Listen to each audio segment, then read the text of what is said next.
All right. Welcome back to the second panel of our afternoon, community responses to climate change. And just very quickly before I hand it over to our distinguished panel here, I hope you're enjoying the program. And if you are, I'd like to invite you back to other programs in our series, all of which are listed on our website. The next one is entitled Greening the Grid, New York's Energy Future. It's taking place on Tuesday, December 5th. And it'll focus on the future of energy in New York, including such things as the rise of renewables and efforts to create microgrids and community-based approaches to energy infrastructure. And that's going to feature Nilda Mesa, Charles Allison, and Bumi Jung, among others. So that information on that event and all the other ones in our series are available on our website at mcny.org/future. So with that, I would like to hand it over to our panel. Hi, a round of applause, everybody. Thank you.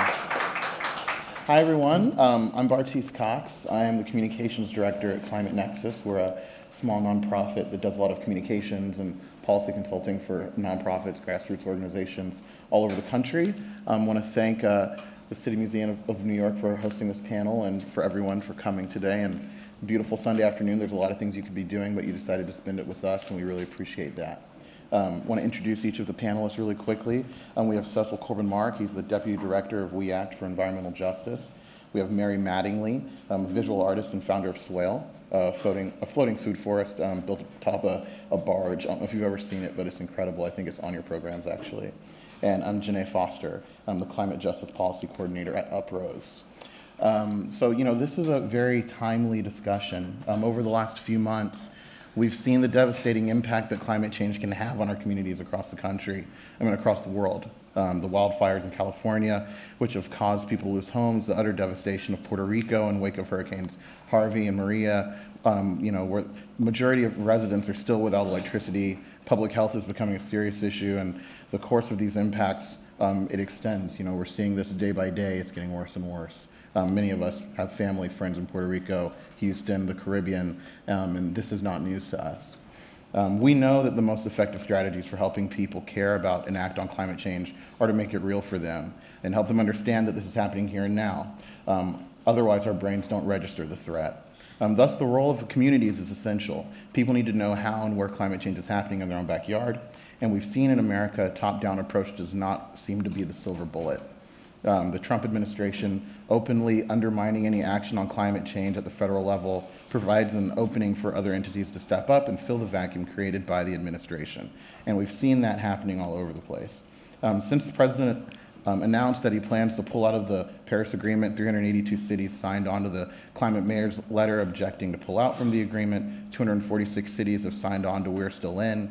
150 mayors have signed up to go 100% clean energy as part of the Ready for 100 campaign, and the count goes on. And we're seeing cities step up in huge ways all across the country. New York City is a part of this action. The day that Trump announced that he would pull out of the agreement, Bill de Blasio signed an executive order that commits our city to goals in the Paris Agreement and accelerates some of its greenhouse gas emissions goals into 2020 to keep global temperature rise at or below 1.5 degrees. Yet there's still more to do here in the city. Citizens around the boroughs are still waiting for Superstorm Sandy relief. That was 5 years ago. And every day residents deal with negative health effects of living near fossil fuel powered plants and many other issues in New York as well, I'm sure many of you are familiar with. So today we're going to explore what communities around New York City are doing to address climate change and its impacts, including tools and innovations they've developed, what's needed to invigorate community members, and the obstacles and successes they've had. It's our hope that much of this discussion can serve as inspiration for everyone here today to support community action on climate change. It's clear that we have a lot of work to do, and this work starts at the community level where we can begin to break down societal barriers that prevent us from fully addressing this issue and find opportunities for intersection and progress. So today, we'll hear from these three inspiring leaders in the city and hear some of their presentations. And then after that, we'll have a brief panel discussion and we'll open it up for questions from all of you. But before we get started, I want to ask you all a question that we'll answer closer to the end. But, how many of you, with a raise of hand, have seen impacts of climate change in your life or can foresee how it will begin to impact your communities going forward? Quite a few. That's great. All right. Well, it's not great. You're right. You're right. You're right. You're right. You're right. I just think audience participation is great. Right. So, wonderful. Okay. I think the first presentation we'll have is from Cecil. Take it away. Great. Good afternoon, and I just want to say thanks to all those who were behind putting this event together, and thanks to our moderator for stepping in at the last minute. So, my name is Cecil Corbin-Mark. I'm the Deputy Director of We Act for Environmental Justice. We are a 29-year-old environmental justice organization that is a membership-based organization located here in northern Manhattan. We believe in working on changing policy by engaging local residents in the process of changing those policies. We work around environment and environmental health policy, and we believe that, in order for us to really create change in our communities, that people need to be at the center, particularly those who are most impacted by some of the things that are going on in our lives, need to be at the center of creating the policies that actually govern our daily lives. And so obviously, when it comes to the issue of climate, back a couple of years ago in 2014, we worked with the support of the Kresge Foundation to engage Northern Manhattan residents in a community vision and climate resiliency planning process. We ran 4 workshops covering the 4 community boards that cover Northern Manhattan. We had, prior to those workshops, a series of educational workshops to engage people with climate and climate change and climate resilience. The key question that we asked people in those workshops, which there were more than 400 people attending all 4 of those workshops, the key question that we asked people was, if you had to go through another Superstorm Sandy, what do you think you would need to create greater resilience in your community? How do you think you could survive that? What do you think you would need to not just survive, but actually come out on the other end thriving? And out of that came a huge outpouring of information. Obviously, when you tell New Yorkers, tell us what you want or what you need, they have a lot of opinions. And, but a couple of the things sort of caught our attention because they were repeated many, many times. People talked a lot about energy. They talked about the impact of being without power, their fear about being without power, their lack of control over the issue of power. And they said that they thought that was a key thing that needed to be addressed.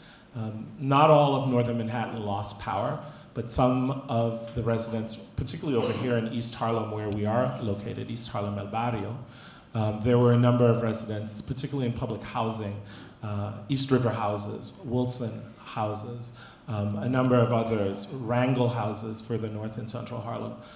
Many of them were impacted by floods, and some of them had loss of power issues. Certainly not to the level, for example, of some of our fellow New Yorkers in Red Hook or out in the Rockaways, or even in the Lower East Side of Manhattan. But Northern Manhattan was also impacted by Superstorm Sandy, and so people had that as a fairly clear memory. So power was a key issue.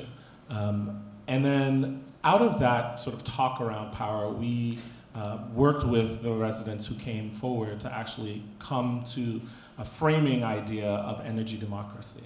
Now, we didn't create the idea of energy democracy. It is a term that is out there and certainly predates our work. But we thought that that was apt, and we worked with the residents who came to the community planning process to really construct a frame for what ultimately became our Northern Manhattan Climate Action Plan, a frame around energy democracy. The second big thing that people repeatedly talked about was being prepared in an emergency. We conducted our workshops in English and in Spanish. We often do our work in that manner given the communities that we operate in and who our members are as an organization. And it came up repeatedly again from not just the Spanish speakers, but even the English speakers, that people were struck by the fact that in a time of crisis, the then Mayor Bloomberg would use that as an opportunity to roll out his Spanish. And people felt like that was not the best time for you to be doing something like that. And certainly those who were either Spanish dominant speakers or those who might be bilingual in our process talked about the fact that, that made them uneasy, and that they felt as though communication was really important, making sure that they had information. They also felt that the information that they got was not sort of culturally sensitive or appropriate, or that it didn't even give them the basics of things that they thought they might need, like where is the evacuation center that I need to go to in my neighborhood? So they talked about emergency preparedness, and sort of our second organizing bucket for the Northern Manhattan Climate Action Plan that we developed with the residents was around emergency preparedness. I'll spend a couple of seconds talking about the emergency preparedness, but I want to spend bulk of the time talking about the energy democracy piece.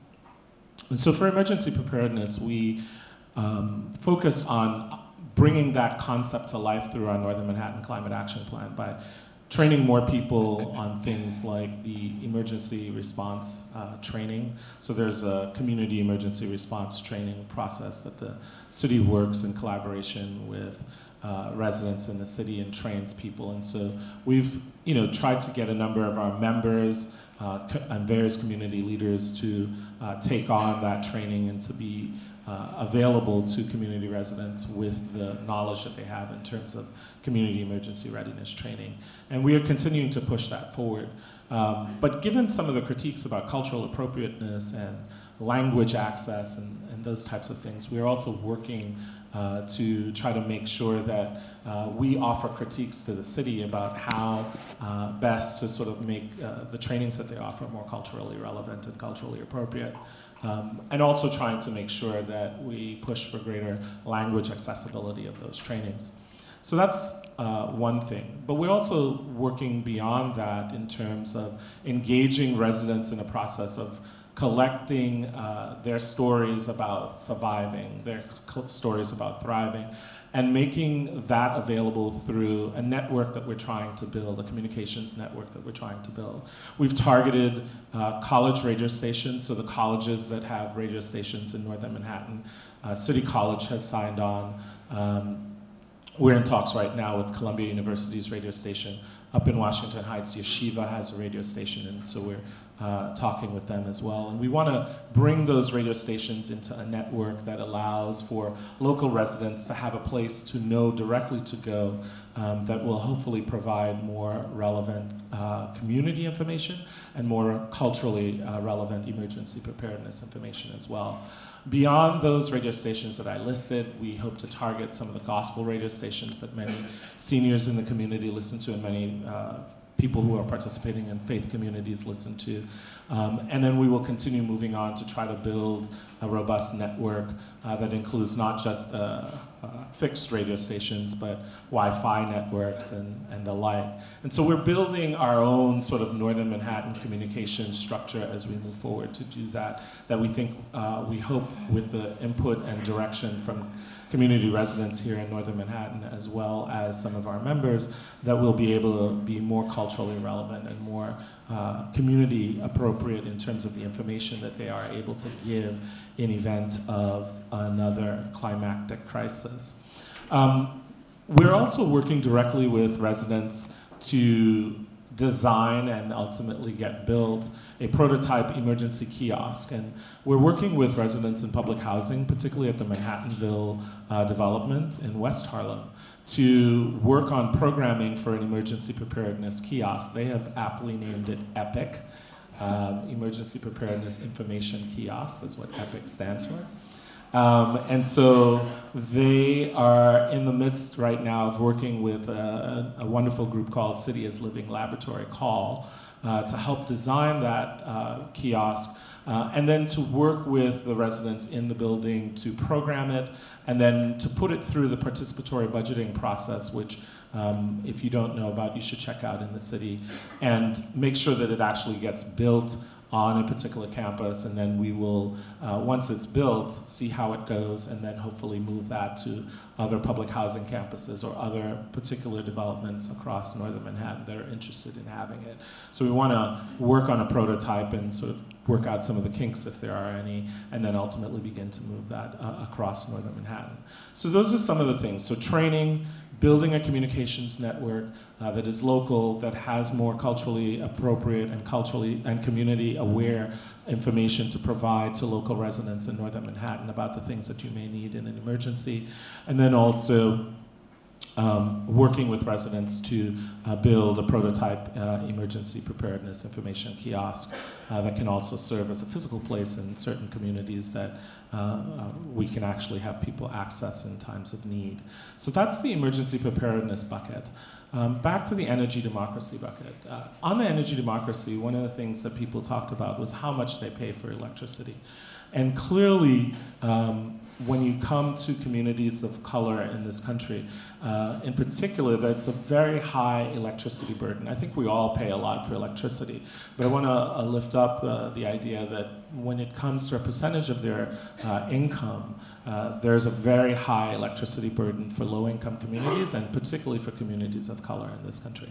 And so folks have, in our energy democracy framing for our Northern Manhattan Climate Action Plan, have really talked about wanting to get to the point where we're in control of producing electricity in our communities. And so one of the ways that we are operationalizing that is by working with a number of amazing partners under something called the City Solar Initiative. We're working with the City University of New York Sustainable CUNY operation, as well as Solar One, who has been an amazing partner. And we're also working with a couple of other folks to help us begin to put solar panels on the roofs of buildings in northern Manhattan so that we can begin to generate more of our power locally here in northern Manhattan. But we're not targeting every single building. We're targeting very specifically affordable housing in this community. We want to first start by lowering the energy costs for affordable housing in this community. Now, we can have a debate about what is affordable and what is not, because that's a very serious issue for a lot of communities, especially right here in East Harlem, where we've just gone through the development of an East Harlem neighborhood plan, and there's a potential rezoning that's moving forward at the city. But for us, we're really talking about low to moderate income households. We're talking about folks who are in the middle class in New York City and who live in northern Manhattan, and we're talking about those who are in the lower economic spectrum who live in housing in New York City. And we're targeting those buildings that are owned by those low to moderate income New Yorkers who live in the buildings. So we're looking at HDFC cooperatives. We're looking at affordable housing that is either mission-driven, owned or operated by mission-driven organizations, and we're working with those organizations to advance putting solar on those rooftops. Yeah. And I'm sorry, Cecil, I don't want to interrupt, but I'm going to keep it moving on to Mary. We're going to talk a little bit more about some of the affordable housing stuff when we get to the questions. This is really interesting stuff, but thank you, Cecil, I really appreciate it. Thanks. I'm going to show some images. I'm eager to share some thoughts about Swale and some thoughts about what can drive us as creators and maintainers and about strengthening common spaces. So through working on Swale pictured here, I've been able to see what I'll call active artwork, how it can be buttressed and cared for.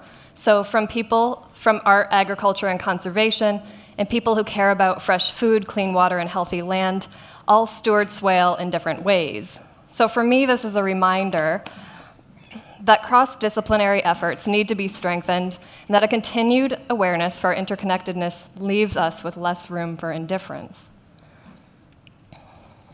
So a few years ago, I bundled almost everything I owned and pulled the bundles through New York City in order to emphasize the weight of these objects, where they were mined, produced, and distributed around the world. So I grew up in an agricultural town nearby where the drinking water was polluted from pesticides, where the food that was produced went into the city and the garbage came back out.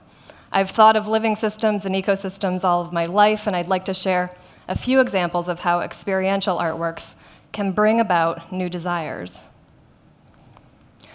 So I believe sculpture is experiential, durational, and alive.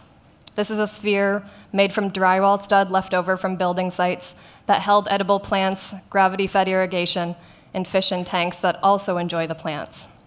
Like a small permaculture system, they fed each other. Wading Bridge spanned 42 feet of the nitrate-filled Raccoon River in Des Moines, Iowa. Only 20 feet of the wading bridge was able to be 6 inches underwater to encourage people to take their shoes off and walk through it. Wading Bridge invited people into a river most people either feared or ignored. It flooded and was filled with runoff from farms next door. So through projects like Wading Bridge, I believe that we can revalue ways of understanding a place. And what happens when we transform objects and materials with past histories together in order to tell complex stories? Wetland was conceived as a public floating sculpture. It was built from an old fiberglass houseboat hull and a gymnasium floor. It resembled a submerged building and functioned as a workshop and event space for global warming. As a proposal for interdependent structures throughout the city, an ecosystem on a boat can be a profound space. Since it's contained, it offers a window into an entire living system on a scale that's possible for visitors to comprehend and stewards to easily care for. From gardens feeding livestock to humans, to bees and leftover compost feeding the gardens. The wakes from other boats symbolically describe our connections, how everything we do affects someone else somewhere else. So Swale is a provocative public artwork in a floating food forest in New York City. Growing or picking food on New York's public land has been illegal for almost a century for fear that a glut of foragers could destroy an ecosystem. Swale came out of learning that in addition to over 100 acres of community garden space in New York City, the city cares for 30,000 acres of parkland. People can visit Swale to pick edible and medicinal foods for free. Swale follows the insights of Eleanor Ostrom and others who found that commons can be sustainably managed where people know each other, care for each other, trust each other, and work together in caring for a place. There's no imposed limit to forage on Swale, but when it launched in 2006 on the Bronx River and there was not much ripe to pick, on some days we found more people bringing plants than taking them. So more recently, it struck me that Swale and works like Swale are really about love, that social love is itself a commons. It's what moves us to devise larger strategies together that encourage care. As a direct result of Swale and the support of community groups, the New York City Parks Department just opened their first land-based pilot, a public foodway at Concrete Plant Park in the Bronx. If it goes well, they may do more.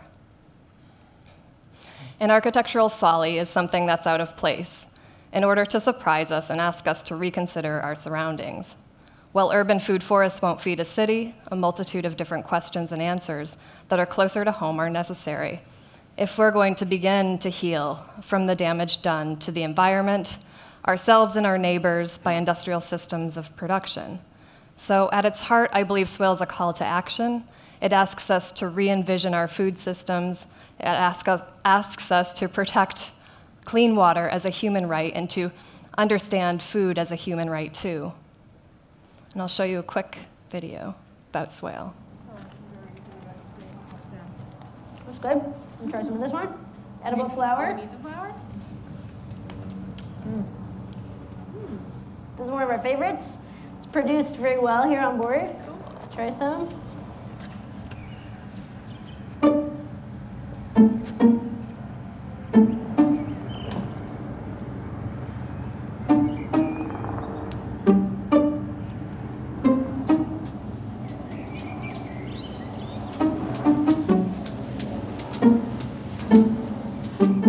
Right now in New York City, almost all of our food comes from outside. It's not as fresh because of that, and it's much more expensive. We also have the outputs, so all of the garbage that's created from the packaging of this food coming into the city. So it started with an idea, what if, like clean water is a human right, what if food could be that way too? And what could a city like New York look like and how could it function if that was the case here?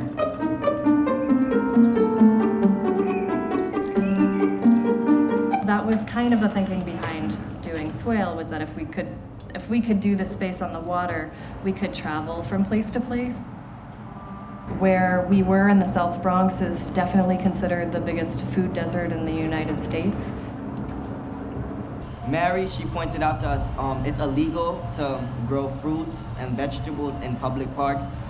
There's no laws about growing vegetables and fruits and herbs on the water, so we found a loophole to get around. Swale was an interesting kind of provocation. Of course, New York City's not going to feed itself from one floating barge, but she can capture the imagination of individuals that visit, of kids telling them, yes, you're allowed to pick this food. What conversation do you want to start? Have you ever planted any fruits or vegetables? Do you eat fresh fruits and vegetables? What if these kinds of spaces could be available in our public parks here in New York City? How we use urban land.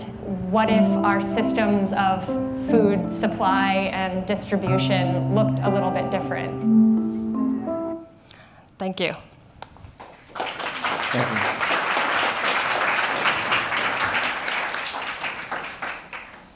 Hello, everyone. Thank you so much to the Museum of the City of New York for inviting me to be here today. My name is Janae Foster, and I'm the Climate Justice Policy and Programs. Sorry. Can you hear me now? Yes. Great. So I'll start again with my name. My name is Janae Foster, and I'm the Climate Justice Policy and Programs Coordinator at UPROSE. UPROSE is an intergenerational, multiracial environmental justice organization based in the Sunset Park neighborhood of Brooklyn, which is founded in the 1960s by Puerto Rican activists. Our mission is to promote environmental justice, sustainability, climate resilience in Sunset Park through community organizing, community-based planning, leadership development, and arts and culture programming. Sunset Park is a working-class community of color located along Brooklyn's industrial waterfront. Sunset Park is home to a large Latino, Asian, and Middle Eastern population and is the largest walk-to-work community in New York. It's also one of New York's last manufacturing districts. The community has experienced a long legacy of environmental racism.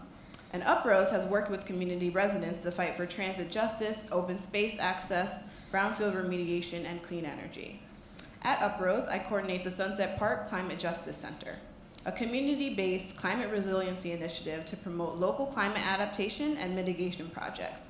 This initiative was born out of residents who experienced the impacts of Superstorm Sandy firsthand.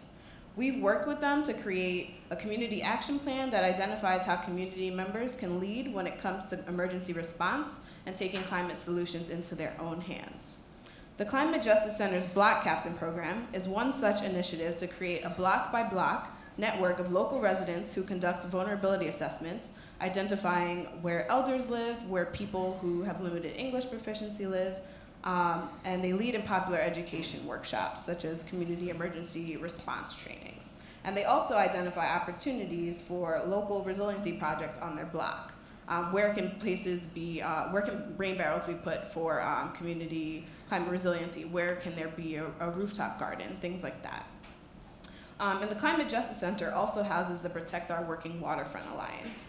And community members in this coalition fight to preserve affordability and community cohesion. And they fight to preserve the industrial waterfront for a just transition away from fossil fuels to a renewable and clean energy economy. This coalition is fighting to preserve community stability and opportunities for green jobs on the Sunset Park waterfront through an anti-displacement campaign. And I'm going to show a short little video slideshow to help get a sense of what this looks like on the ground.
another world is possible.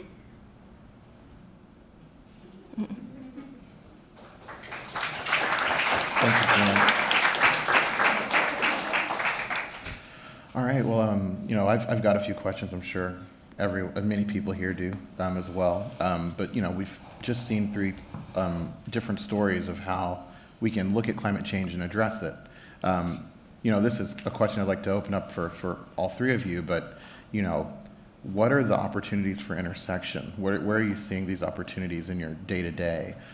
We all know that you can't talk about climate change without talking about economic impacts, health, you know, racial divisions. How are you dealing with this, and how are you integrating that into the work you're doing, whether that's architecture at Uprose or doing, you know, energy justice work? Can everyone hear me? No more tech issues. So at Uprose, we organize for a just transition. So for us, this is moving away from an extractive economy to a regenerative economy. And so communities of color and low-income communities have often been targeted for fossil fuel industries, and we've had to deal with extracting our labor, extracting our natural resources and things like that. And we live with the toxic burdens and legacies and inequitable wealth distribution from all of these things. And so it's integral to us to integrate labor and housing and land rights and all these things as we approach climate justice, because our people face multiple systems of oppression. And so therefore, in this transition to a new economic system that works for the planet and for people, it's really integral to not only look at I guess, issues of the natural environment, but also issues of social justice, and really weave them together. So local food, I think, is a way that Swale or projects like it can address climate change and be part of that conversation. I think part of Swale is being aspirational, and so it can be both a tool that's a functional space, but it's also kind of another type of tool for thinking about potentially utopias, or unfortunately utopias, because that shouldn't be, right? It shouldn't be that we can't go into a public park and pick an apple off of a tree, but it is because we're in such a litigious city. So it's trying to rethink those types of things and coalition build at the same time. So what we're working on now is how can we potentially partner with a nonprofit who's doing work in this space. So we're not working in the same space, but fighting for resources. So we're thinking about how these lots of coalition building can continue to happen, basically. I think that intersectionality is a new term for a lot of people, but for many low to moderate income communities, and particularly communities of color, the idea of having things in their lives sort of cut across various sectors is not new at all. And so from our standpoint, when we brought people together to talk about the creating greater climate resilience in Northern Manhattan, they brought up the issue of jobs. They brought up the issue of health. They brought up the issue of how do we make sure that, for example, in the next Superstorm Sandy, people are able to have access to their medicines and to be able to get to drugstores or food places where they need to access food.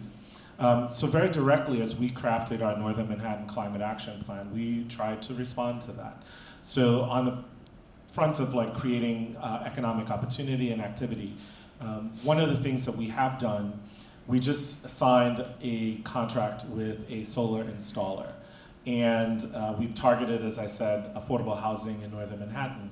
The solar installer that won the award had to prove to the residents and members of WEACT who were reviewing the bids that came in response to our RFP that they could hire and sustain a local workforce from the people that we trained in our existing worker training program.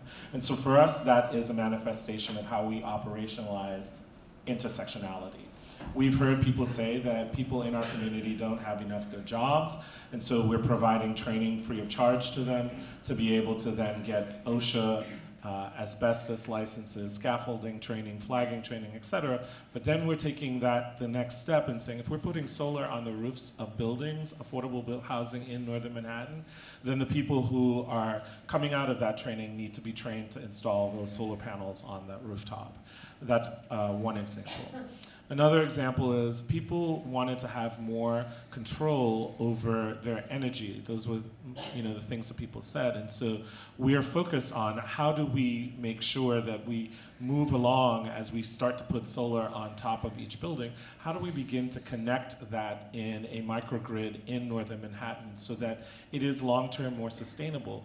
And what does it mean, for example, to put those connections, that microgrid, into an urban cooperative? And so we're working with Fordham University's community legal clinic to figure out what's the structure for that ultimately down the road when we get to the place where we are connected to more places in northern Manhattan through solar power, panels on the roofs, and solar battery storage in our communities. So those are some of the ways that we see connecting these various challenges of economy and health as well. Because when we take, as we take fossil fuels out of the current grid and supplement that with solar power, we're reducing the amount of pollution that triggers respiratory illnesses in our community. And so while we're also tackling the issue of climate change. And so those are the ways in which we sort of try to operationalize that concept of intersectionality. Interesting. Well, this makes me think, I think about, what's going on at the federal level, and it looks like all of you work very closely to the ground with people in low and middle income communities. Do you feel like what's happening at the national level is galvanizing people here in New York and making them want to come and see what's happening at Swale or show up to the Uprose community events? Is this something that you're seeing on the ground? I mean, I think it's making people angry, and I think that is also a result of, feeling powerless. And I do think that if we can think about what could make us feel less powerless potentially within the subject of this huge subject of climate change, then I think we can translate that anger into something else. But I think right now what I'm seeing a lot of is people are angry about that. Yeah. Yeah, and for us, I would say that environmental justice communities and communities of color have been organizing against these issues for decades, Okay. So they've been organizing for these issues for decades. And so this is not new. The government, historically has not used words like climate change. And so pushing sort of back against these systems is ongoing. But what we have seen is that we continue to see, as climate change worsens, that communities of color continue to be hit first and worst by climate change. So we can see that in the Caribbean with what's going on now with Hurricanes Irma and Maria. And so residents have been coming to us even more fired up to work on these issues. And so they came to us noticing that a lot of the sort of dialogue in Puerto Rico, so Sunset Park is one of the largest Puerto Rican communities in Brooklyn. And so residents have come to us thinking about how they can support their family abroad and make sure that the conversation is not just focused on emergency preparedness, but actually how Puerto Ricans can gain their sovereignty and really push for a just transition and a just recovery so that they're able to take control of their own energy systems and food sovereignty and really push back against the fossil fuel economy that has extracted so many resources and left 23 Superfund sites in Puerto Rico. So through the Our Power campaign, we're really mobilizing to get resources from here and non-GMO seeds and compost actually to people in Puerto Rico so that they can fight for a just transition and a just recovery. Interesting. I mean, I think that there's definitely a decided uptick in terms of people's engagement about what is happening at the federal level. And I think it's in direct response to the present administration at 1600 Pennsylvania. But I also think that, as Janaea was pointing out, that there's been a lot of work that has been going on in communities like Northern Manhattan, whether it's El Barrio or West Harlem or Central Harlem or Washington Heights and Inwood, around how do we sort of, begin to deal with the aftermath of things like a Superstorm Sandy, or what's going on with our brothers and sisters in Puerto Rico or Houston or Florida. That said, yes, very directly to your question, I think that people are engaged. I know that we were we participated in a steering committee for the Second People's Climate March that took place last year. And we, as did Uprose, and so we were able to mobilize 164 of our members to actually go down to Washington, D.C. to send a very clear message to the current administration that this is a priority for most communities. When you poll, particularly in African American and Latino communities, on their readiness to fix the climate crisis problem or to engage or to push government for solutions, they poll exceedingly high, higher than sort of other communities across this country as well. And so I think that we are definitely very engaged and very focused, but that focus has to start at the grassroots and fixing the problems locally that people are concerned with. And then I think it becomes clearer why their engagement at the federal level is important, because they're either seeking some sets of resources or some sets of policy change to support resilience on the ground in their communities. And I think that's critical. So I mean, I feel like, since we're in a museum, we have Mary here. I feel like art is a crucial component to this conversation. I play in a number of bands in New York, and I feel like one thing I see is people are trying to find ways, artists are trying to find ways to connect what they do to the larger issues of climate change, racial injustice, you name it. So what are some things you're seeing, Mary, in the art community of artists stepping up and making this connection? Something I personally want to know more, and I know you're probably a little closer to it than I am.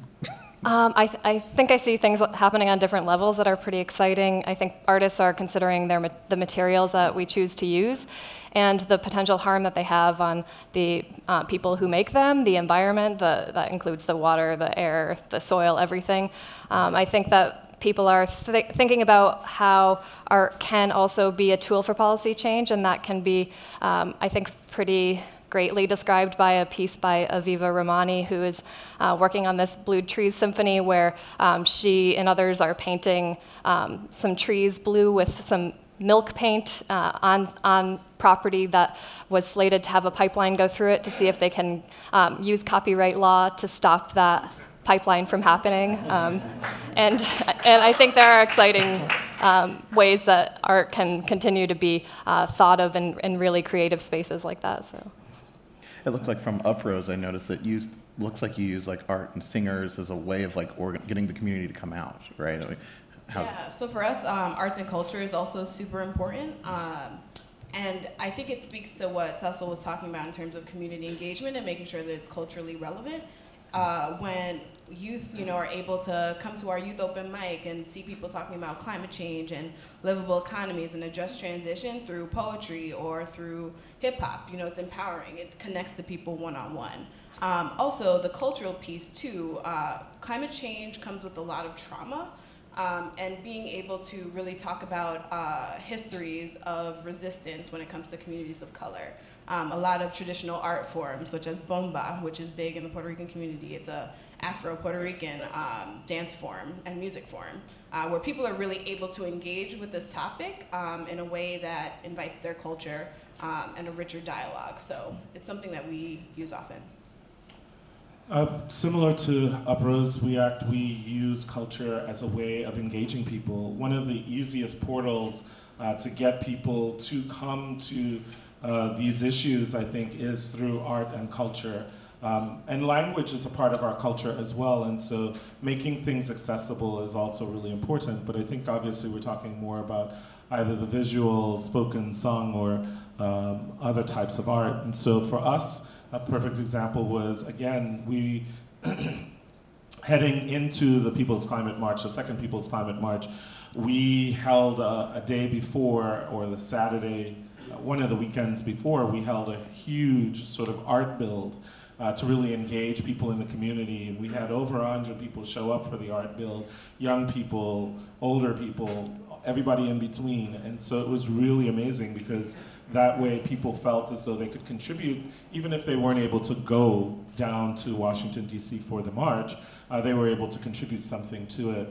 Another thing I would encourage people, there's this amazing group, and we've worked with them on different points when we've had conferences around climate change. There's a group called Climbing Poetry, and if you haven't seen them in operation, I encourage you all to check them out. So heads up, snaps to Climbing Poetry. It's a group that we've worked with since 2009, and we think they're just superly talented and amazing. But yeah, it's important to connect. I mean, we express ourselves as a culture through art and music and other art forms as well, and so why would we leave that out in an effort to sort of transform ourselves to greater resilience and a different kind of economy as well? Great. We're jumping all over today, so I'm going to shift gears again. Earlier, we heard a little bit about affordable housing, energy justice. One thing that I haven't heard mentioned yet, but I think it's crucial to this, especially to us as New Yorkers, is gentrification and how that intersects with climate change. And I know all three of you are probably looking at this issue and working on this issue. What are some of the things Uprose is doing to kind of address this, especially in Sunset Park? Yeah, so we cannot achieve climate justice without tackling the issue of gentrification and displacement. So as I mentioned in my presentation, I lead the Protect Our Working Waterfront Alliance, which is our anti-gentrification and anti-displacement campaign. And so what we're finding is that we have engaged community members in creating community-based plans. And so their input has already been channeled into this process that identified a vision for the waterfront. And the community vision for the waterfront is an industrial waterfront that preserves the industrial sector, where people are able to go to green jobs that provide and build for New York City's resilient infrastructure. But what we're finding is that developers are, trying to capitalize on the cheap land that there is already and trying to rezone the industrial waterfront to bring in things that are not in line with the community needs, such as luxury hotels and boutique stores and all of these things that'll put more pressure on residents and drive them out. So we cannot continue to fight for climate justice without tackling this issue, because a community that's fragmented and that is not cohesive is not a climate resilient community. A community that has suffered from the toxic legacy of the fossil fuel industry should have the opportunities to really flip the script and actually build for the just transition. But we cannot do this with continued land speculation and converting of industrial land to luxury high-end uses. So it's one and the same for us. Do you want to? Yeah.